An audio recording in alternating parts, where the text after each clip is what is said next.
ഞാൻ താമസിച്ച എൻ്റെ കൊച്ചു മുറിക്കകത്തൊരു രാത്രി എനിക്ക് മനസ്സിലായി, എൻ്റെ മുറിയിൽ തുടർമാനം വിസിറ്റ് ചെയ്ത ദുരാത്മാവിനെ എന്നെ നീ മാത്രം എന്താ എന്നെ ഇങ്ങനെ തട്ടിക്കളയുന്നത്, നീ മാത്രം എന്താ എന്ന് വെച്ചാൽ കോംപ്രമൈസ് ചെയ്യുന്ന അച്ചാച്ചന്മാരുണ്ടെന്ന് അതിൻ്റെ അർത്ഥം. പിശാചനെ വെച്ചുകൊണ്ട് വർഷിപ്പ് ചെയ്യാനല്ല ദൈവം തന്നെ അഭിഷേകം ചെയ്തേ.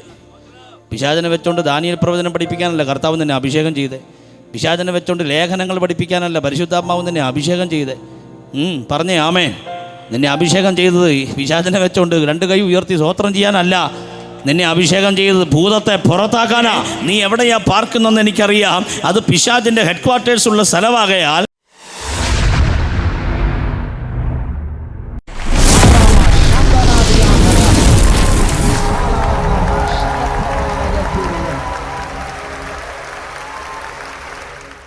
ഞാൻ മഹാരാഷ്ട്രയിൽ ഒരു മിഷണറിയായി 5 വർഷം താമസിച്ചതാണ്. ഞാൻ താമസിച്ച എൻ്റെ കൊച്ചു മുറിക്കകത്തൊരു രാത്രി ഒരു പ്രത്യേക കളറുള്ള ഡ്രസ്സ് വെക്കിയിട്ടൊരു ശബ്ദത്തോടു കൂടെ മറ്റൊരാൾ വന്നു. അർദ്ധരാത്രി കണ്ടപ്പോഴേ എനിക്ക് ആളപ്പിടുത്തം കിട്ടി. എന്നോട് ചോദിച്ചു, നിന്നോടാര് പറഞ്ഞു ഇവിടെ വരാൻ? എനിക്ക് ആ സമയത്ത് 50 കിലോ വെയിറ്റ് തികച്ചില്ല. ഇപ്പോൾ ഉണ്ട് 10-80 കിലോ വെയിറ്റ്. 40-48 കിലോ വെയിറ്റുള്ള ഞാഞ്ഞൂല് പോലെ ഇരിക്കുന്ന സ്വത്രം 2 ടീഷർട്ടൊക്കെ അകത്തിട്ടാലേ എൻ്റെ പാൻ്റ് അരയിൽ ഉറയ്ക്കൂ. അത്രയും ഞാൻ സ്ലിമ്മാണ്. 21-40 മാത്രം ഇരുന്നിരുന്നു. പട്ടിണിയാണ് അതിൻ്റെ അപ്പുറം. ഈ ഞാഞ്ഞൂല് പോലെ ഇരിക്കുന്ന എന്നെ കാണാനാണ് ഈ കക്ഷി വന്നിരിക്കുന്നത്. അതിൻ്റെ അർത്ഥം എന്നാണെന്നറിയാമോ? നിൻ്റെ ഒച്ചയൊന്നും അല്ല ഇവന് വിഷയം. നിന്നിൽ വേറൊരു സംഭവമുണ്ട്. നിൻ്റെ മേലൊരു അഭിഷേകം ഉള്ളതിനാൽ പിശാചിനറിയാം നിൻ്റെ അഭിഷേകം എന്താണെന്ന്. എന്ന് വെച്ചാൽ നമ്മുടെ അടുത്തിരിക്കുന്നവർക്ക് നമ്മുടെ അഭിഷേകം തിരിച്ചറിയണമെന്ന് നിർബന്ധമൊന്നുമില്ല. പക്ഷെ മറ്റവനറിയാം നമ്മുടെ അഭിഷേകം. പിശാചിനറിയാം നിൻ്റെ കോളിംഗ് എന്താണ്, നീ വരുന്നത് എന്തിനാണ്. എന്നോട് ചോദിച്ചു, നിന്നോട് ആര് പറഞ്ഞു ഇവിടെ വരാൻ? ഞാൻ ചോദിച്ചാൽ അത് പറയാൻ നീ ആരാ? ഭയമില്ലാത്തൊരഭിഷേകം, പേടിയില്ലാത്ത മൊർദെഖായിമാർ എഴുന്നേൽക്കണം, ഭയമില്ലാത്ത എസ്തേറുമാർ പൊങ്ങണം. ഒന്ന് പറഞ്ഞ് രണ്ടാമത്തേതിന് മാളത്തിൽ ഒളിക്കുന്ന നിന്നെ ഉണർവിന് വേണ്ട. ഭയമില്ലാത്തൊരു അഭിഷേകത്തോടെ ഒരു ഹല്ലേലൂയ പറഞ്ഞുള്ളെങ്കിൽ ദിഗന്ധങ്ങൾ മുഴങ്ങുമാറ് വാ തുറന്ന് ഒരു ഹല്ലേലൂയ എങ്കിലും പറയാൻ കരുത്തുള്ളവനാ സഭ വേണ്ടത്. കം ഓൺ, കര ഉയർത്തി പറ ഹല്ലേലൂയ. ഭയപ്പെടണ്ട, ഞാൻ നിൻ്റെ കൂടെയുണ്ട്. ഞാനിതുപോലെയുള്ള കൺവെൻഷൻ പ്രസംഗങ്ങൾ ഇവിടെ നമ്മുടെ തിരുവനന്തപുരത്താണ് ഏറ്റവും കൂടുതൽ പ്രസംഗിക്കുന്നത്. പോകുമ്പം മിക്കവാറും ഒക്കെ വണ്ടി എടുക്കാൻ ചെല്ലുമ്പം വണ്ടിയുടെ കണ്ണാടിയൊന്നും കാണുകയില്ല. ഇന്നോവ എന്ന് പറയുന്ന വണ്ടിയുടെ കണ്ണാടിയൊക്കെ പറിച്ചു കളയണമെങ്കിൽ ഒരു 4 പേരേലും പിടിക്കാതെ പോവുകയില്ല. അത്ര ഇഷ്ടമാണ് അവർക്ക്. അല്ലേ പിന്നെ വീട്ടിൽ മുഖം നോക്കാൻ കണ്ണാടിയില്ലെന്ന് വെച്ചു. ഇപ്പോഴും ആ കാറിന് കണ്ണാടിയില്ലെന്നുള്ളതാണ്. അതിവിടെ എവിടെയോ ഉണ്ട്. സത്യമാണ്. ഒരു മീറ്റിംഗ് കഴിഞ്ഞ് ഞാൻ ഇറങ്ങി വരുമ്പോൾ എൻ്റെ കാറ് മുഴുവൻ ഇങ്ങനെ കല്ലുകൊണ്ട് എഴുതി വെച്ചിരിക്കുക. കല്ലുകൊണ്ട് മെറ്റാലിക് ആയിട്ടുള്ള കാറിൽ കല്ലുകൊണ്ട് മൊത്തം എഴുതി വെച്ചാൽ അവസ്ഥയെന്ന് ഓർത്തേ. ഭയപ്പെടരുത്. അങ്ങേറ്റം പോയാൽ നീ രക്തസാക്ഷിയാകും. നീ രക്തം ചിന്തിയാൽ ഒരു തുള്ളിക്കകത്തു നിന്ന്, സ്തേഫാനോസിൻ്റെ ഒരു തുള്ളിയിൽ നിന്ന് എഴുന്നേറ്റയാളാ പൗലൂസ്. തെർത്തുല്യം പറഞ്ഞത് രക്തസാക്ഷിയുടെ രക്തം ദൈവസഭയുടെ വിത്താണ്. ഇന്ന് രാത്രി ഇനി സുഖിപ്പിക്കുന്ന പ്രസംഗങ്ങൾ പറഞ്ഞും ആടിപ്പാടി വീട്ടിൽ പോകേണ്ട കാലമല്ല. അങ്ങനെയാണ് ട്രഡീഷൻ തലയ്ക്ക് പിടിച്ചെന്ന് അതിൻ്റെ അർത്ഥം. ഇതിൻ്റെ അകത്തുനിന്ന് ചിലർ എഴുന്നേക്കണം. എന്നോട് പറഞ്ഞു, നീ പോകണം. ഞാൻ പറഞ്ഞു, ഞാൻ പോയില്ല. എന്താ കാര്യം? പോകാനല്ല വന്നേ. ആള് പോയി. പിറ്റേ ദിവസം വന്നു. ഞാൻ ചോദിച്ചു, നീ പിന്നെയും വന്നോ? പിന്നെയും വന്നു. എന്താ കാര്യം? നീ പോകണം. ഞാൻ പറഞ്ഞു, ഞാൻ പോകത്തില്ല. എൻ്റെ കൈ കയറി പിടിക്കാൻ വന്നു. ഞാൻ പറഞ്ഞു, ശാസിച്ചു, വളരെ സ്ലോലി ശാസിച്ചു. മെല്ലെ മാറി. എന്നോട് ചോദിച്ചു, നീ മാത്രം എന്താ എന്നെ ഇങ്ങനെ തട്ടിക്കളയുന്നത്, നീ മാത്രം എന്താ എന്ന് വെച്ചാൽ കോംപ്രമൈസ് ചെയ്യുന്ന അച്ചാച്ചന്മാരുണ്ടെന്ന് അതിൻ്റെ അർത്ഥം.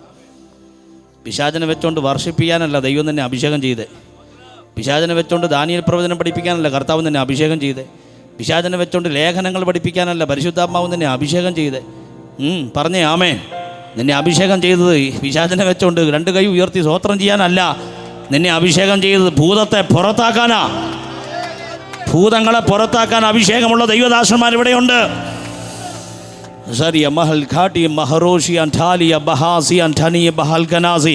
ഇന്ന് രാത്രി ഞാൻ ഈ ദൂത് പറഞ്ഞുകൊണ്ടിരിക്കുമ്പോൾ എവിടെയൊക്കെയോ ഭൂതങ്ങൾ അലറി തുടങ്ങിയിട്ടുണ്ട്, എവിടെയൊക്കെ ദുരാത്മാക്കൾ വിട്ടുമാറാൻ തുടങ്ങിയിട്ടുണ്ട്. പിശാചിൻ്റെ കോട്ടകൾക്കകത്തേക്ക് ഇന്ന് രാത്രി ദൈവശക്തി പ്രവഹിക്കുന്നത് ആത്മാവിൽ കണ്ടുകൊണ്ട് സ്തോത്രം ചെയ്യാൻ കഴിയുന്ന ദൈവമക്കൾ ഉണ്ടെങ്കിൽ വായി തുറന്ന് ഹല്ലേലൂയ പറ ദൈവത്തിന്. വാദപ്രതിവാദം നടത്തി, സംവാദിച്ചു. ഞാൻ പറഞ്ഞു നോ. 40 days ഫാസ്റ്റിംഗ് ഇരുന്നു ഞാൻ. സംഭവിച്ചെന്നാണെന്നറിയോ? ചെല്ലുന്ന സ്ഥലത്തൊക്കെ ദുരാത്മാവ് ഇളകാൻ തുടങ്ങി. വഴി സൈഡിൽ നിന്നാൽ റോഡ് സൈഡിൽ ഭൂതങ്ങൾ ഇളകാൻ തുടങ്ങി. ഒരു കടയിൽ ചെന്ന് ഒരു 1/2 കിലോ ആട്ട വാങ്ങാൻ ചെന്നാൽ അതിനുള്ള പൈസ ഉണ്ടെങ്കിലുണ്ട്, കടയ്ക്കകത്ത് ദുരാത്മാവ് ഇളകാൻ തുടങ്ങി. എനിക്ക് മനസ്സിലായി, എൻ്റെ മുറിയിൽ തുടർമാനം വിസിറ്റ് ചെയ്ത ദുരാത്മാവിന് എന്നെ ഒന്നും ചെയ്യാൻ കഴിഞ്ഞിട്ടില്ല. ഞാൻ നിങ്ങളോട് പറയുന്നു, നിങ്ങളിൽ ചിലരുടെ ആത്മീക ശുശ്രൂഷ തുടങ്ങാൻ പോകുന്നതേയുള്ളൂ. അല്ല, നിങ്ങളാരെങ്കിലും ദുരാത്മാക്കളെ പുറത്താക്കി പരിചയമുണ്ടായിട്ട് കുറച്ചു കാലം കഴിഞ്ഞിട്ടും പിന്നെയും അങ്ങനൊരു ശുശ്രൂഷ ചെയ്യാൻ കഴിയാതെ സാധാരണ നിലയിൽ പോകുന്നവർ ഈ കൺവെൻഷനിൽ വന്നിട്ടുണ്ടെങ്കിൽ ഇന്ന് രാത്രി കർത്താവ് പറയുക, ഒന്നുകൂടെ ആ ശുശ്രൂഷ വെളിപ്പെടാൻ പോകുകയാ. ഒരിക്കൽ കൂടി പരിശുദ്ധാത്മാവ് അത് ചെയ്യിപ്പിക്കാൻ ആഗ്രഹിക്കുകയാ. ഒരിക്കൽ കൂടി കമാൺ ഒരിക്കൽ കൂടി ആകാംക്ഷയോടെ ദാഹത്തോടെ ഇരിക്കുന്ന ചിലർ ഇതിൻ്റെ അകത്തുണ്ട്. ഞാൻ പറയാതെ തന്നെ അവരുടെ കരങ്ങൾ ഉയർന്നു തുടങ്ങി. ഒരിക്കൽ കൂടി ആ ശുശ്രൂഷ നീ കാണാൻ പോകുകയാ. കെട്ടിയിട്ട് അഴിച്ചെടുത്ത ഒരാളല്ലേ നീ? ദുരാത്മാവ് പിടിച്ചതിനെ ചങ്ങലയിൽ ഇട്ടിട്ട് പ്രാർത്ഥിച്ചടിച്ചവർ ഇന്ന് രാത്രി ഇതിൻ്റെ അകത്തില്ലേ? ഇന്ന് രാത്രി ദൈവാത്മാവ് പറയുക, നിന്റെ ഒറിജിനൽ ശുശ്രൂഷ അതായിരുന്നു. ഇന്ന് രാത്രി ദൈവാത്മാവ് നിനക്ക് ആ അക്കമിട്ട് ആലോചന തരികയാണ്. ഒരിക്കൽ കൂടി നീ കണ്ണടയുന്നതിന് മുമ്പ് ആ ശുശ്രൂഷ ദൈവം നിന്നെ കൊണ്ട് ചെയ്യിപ്പിക്കാൻ പോകുകയാ. വെളിപ്പാട് പുസ്തകത്തിൽ ഒരു വിശുദ്ധ തിരുവെഴുത്ത് ഇങ്ങനെയുണ്ട്.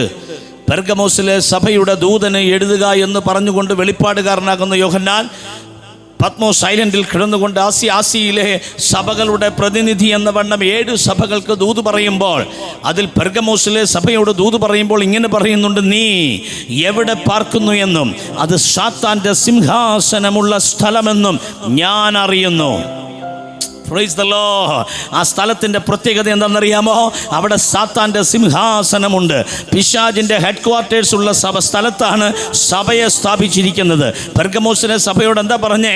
നീ എവിടെയാ പാർക്കുന്നതെന്ന് എനിക്കറിയാം, അത് പിശാചിൻ്റെ ഹെഡ് ക്വാർട്ടേഴ്സ് ഉള്ള സ്ഥലമാകയാൽ അവിടെ ഒരു പ്രശ്നം നടന്നിട്ടുണ്ട്.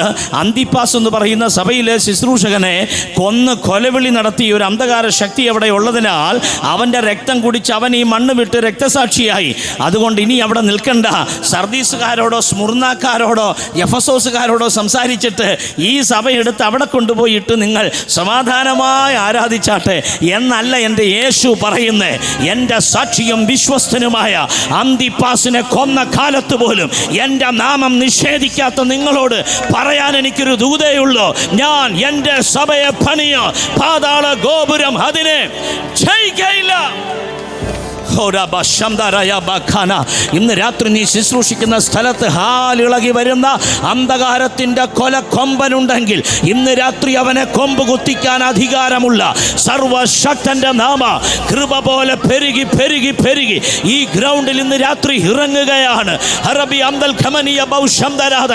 അരിഞ്ഞ പുൽപ്പുറത്ത് പെയ്യുന്ന മഴ കണക്ക് ഇന്ന് രാത്രി അഭിഷേകം തന്നെ ജനത്തിൻ്റെ മേൽ ഇറങ്ങുകയാണ്. ആർക്കും തടുക്കാൻ കഴിയാത്ത രീതിയിൽ പരിശുദ്ധമാവ് തന്റെ പ്രവൃത്തി ഇന്ന് രാത്രി ചെയ്ത് തുടങ്ങാൻ പോകുകയാ. യെസ്, എല്ലാ അന്ധകാരത്തിന്റെ കോട്ടകളിലേക്ക് ചാട്ടുളി തറയ്ക്കുന്നത് പോലെ ഇന്ന് രാത്രി പരിശുദ്ധമാവ് ദൈവവചനം അയക്കുകയാണ്. ഈ രാത്രി സുവിശേഷത്തിന് വേണ്ടി നിൽക്കുന്ന അന്തിപ്പാസുമാർ ഇതിൻ്റെ അകത്തുണ്ടെങ്കിൽ ഈ രാത്രി അടങ്ങിയിരിക്കരുത്. വായി തുറന്നു സ്തോത്രം ചെയ്തു കൊള്ളുക. അന്തരീക്ഷത്തെ മലീമസമാക്കുന്ന പൈശാചിക അധികാരങ്ങൾ യേശു എന്ന നാമത്താൽ കഴുകി മാറട്ടെ, കഴുകി മാറട്ടെ. പ്രാർത്ഥിക്കുന്ന ദൈവമക്കളോട് ഞാനൊരു ദൈവശബ്ദം അറിയിക്കാം. 1, 2 പ്രാവശ്യം പെർഗമോസിന്റെ ഉയരങ്ങളിൽ കയറിയ ഒരാളാണ് ഞാൻ. പെർഗമോസിലെ ദൈവസഭയുടെ അടിത്തറ പാകിയതൊരു വലിയ ഉയർന്ന മേഖലകളിലായിരുന്നു. സാത്താൻ്റെ സിംഹാസനം എന്ന് പറഞ്ഞാൽ അതിൻ്റെ അർത്ഥം എന്താണെന്നറിയാമോ? സാത്താൻ്റെ സിംഹാസനം ഇരിക്കുന്ന സ്ഥലത്ത് ഇന്ന് നമുക്ക് കടക്കാം. അവിടെ ചെല്ലണമെങ്കിൽ റോപ്പ് വേയിൽ കൂടി നമ്മൾ കടന്നു പോകണം. നേരെ കുറേ അധിക സമയം റോപ്പ് വേയിൽ കൂടി ചെന്ന് ആ പെർഗമോസിൻ്റെ ഉയർന്ന കൊടുമുടിയിലെത്തുമ്പോൾ അമ്പര ചുംബിയായി ഇന്നും അവിടെ ഉയർന്നു നിൽക്കുന്ന സാത്താൻ്റെ സിംഹാസനത്തിൻ്റെ ബാക്കി പത്രം നമുക്കവിടെ കാണാം. മനുഷ്യനെ കുരുതി കൊടുക്കുന്ന ഒരു വല്ലാത്ത സ്ഥലമാണ് സാത്താൻ്റെ സിംഹാസനം എന്ന് പറയുന്നത്. അർത്തമീസിനെ പോലെ, ഡയാനയെ പോലെ രക്തദാഹിയായി നിൽക്കുന്ന അന്ധകാര ശക്തിയുടെ ഇരിപ്പിടമാണ് സാത്താൻ്റെ സിംഹാസനം എന്ന് പറയുന്നത്. മനുഷ്യനെ കുരുതി കൊടുത്ത് മനുഷ്യൻ്റെ രക്തം കുടിച്ച് വിഷപ്പടക്കുന്ന പൈശാചിക അധികാരങ്ങൾ. അവിടെ ചെന്നപ്പോൾ ഹൃദയം കീർമുറിക്കുന്നൊരു വാർത്ത അറിഞ്ഞു. അന്തിപ്പാസ് എന്ന് പറയുന്ന ശുശ്രൂഷകനെ കുരുതി കൊടുത്തതാണ് അവർ, കുരുതി കൊടുത്തതാണ്. അവൻ്റെ രക്തം അവൻ ചിന്തി സാത്താൻ്റെ സിംഹാസനത്തിൽ രക്തസാക്ഷിയായതാണ്. ഇന്ന് രാത്രി ഞാൻ ആത്മാവിൽ പറയുക, ഉയിര് വേണം, ഉയിര് വേണം, ജീവൻ വേണം, രക്തം കുടിക്കാതെ ഞാൻ പോകില്ല എന്ന് പറഞ്ഞുകൊണ്ട് നിന്റെ വീടിൻ്റെ അകത്തോ, നിന്റെ പറമ്പിലോ, നിന്റെ നാട്ടിലോ നിന്റെ ജീവനെതിരെ പടയേന്തുന്ന ഏതെങ്കിലും അന്ധകാര അധികാരമുണ്ടെങ്കിൽ ഇന്ന് രാത്രി ഇവിടെ സഭ ഒരുമിച്ച് കൂടിയിരിക്കുകയാ. ഇവിടെ കൂടിയിരിക്കുന്നത് സാധാരണക്കാരല്ല, ഇവിടെ കൂടിയിരിക്കുന്നത് അഭിഷേകമുള്ളവരാകയാൽ ഞാൻ കമാൻഡ് ചെയ്യുകയാ. ആത്മഹത്യക്ക് പ്രേരിപ്പിക്കുന്ന പിശാചോ ഇല്ല, തകർത്തേക്ക, കൊന്ന് കൊലവിളി നടത്തിയേക്ക എന്ന് പറഞ്ഞ് നിർബന്ധം പിടിക്കുന്ന അന്ധകാര ശക്തിയോ ഇതിൻ്റെ അകത്ത് തേർവാഴ്ച നടക്കുന്നെങ്കിൽ അതിൻ്റെ അവസാനത്തെ രാത്രിയാണിത്. യേശുവിന് നിന്റെ ചോര വേണ്ട, തൻ്റെ ചങ്കിലെ ചോര യേശു നിനക്ക് വേണ്ടി തന്നു.